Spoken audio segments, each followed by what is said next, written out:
Leo nipo mitaa fulani hivi ya Rugoba, tunatembelea wazee wetu wa Rugoba. Hebu kuna mwakilishi wa wazee, tunaenda kumuuliza mawili matatu. Kameramani, naomba tuondoke pamoja.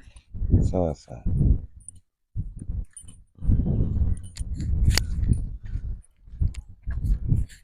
Bwana Blaza, vipi? Safi. Shwari. Kama kawaida. Karibu. Uko fresh? Fresh, karibu. Mzee wangu shikamoo. Marhaba, kwema? Kwema mzee, upo? Tupo. Naona upo umetulia. Asante.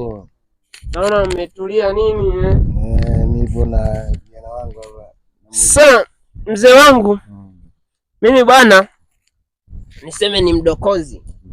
Mimi kijana wako kama unavyoniona. Mimi nataka kuoa. Nasema bado kuna kitu hiki kimoja tu ambacho kinanitatiza. Kinachonitatiza kwanza, kuna rangi zinanichanganya. Rangi zenyewe ni hizi mbili.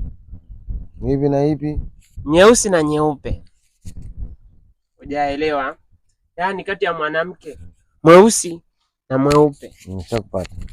Ni moyo mwanamke wa aina gani? Kwa ushauri wako mzee. Kwa ushauri mzuri, na usifikirie rangi. Angalia moyo wa mwanadamu ulivyo. Niachane na rangi.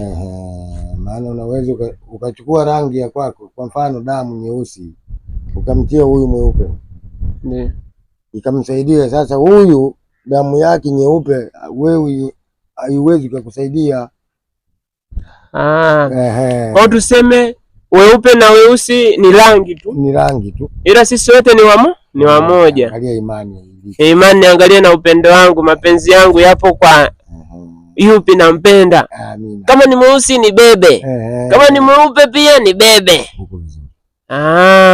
Okay, sawa. Sasa kuna kitu kimoja bwana, kuna ishu moja ambayo sasa hivi inasumbua sana mtandaoni.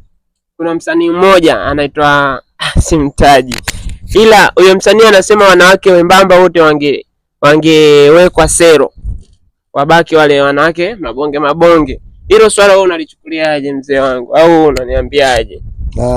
Hilo ni uonevu. Hakuna mwanadamu mwembamba ukimchukua kwenda kumulisha vizuri ananenepa kufikia kama yule. Ananenepa? Kweli? Yaani matatizo tu. Kwa hiyo huyo msanii unamwambiaje yani? Sirudie tena neno hilo kuweka ndani. Wanawake wembamba wote ni wanawake. Kwa hiyo ana makosa. Ila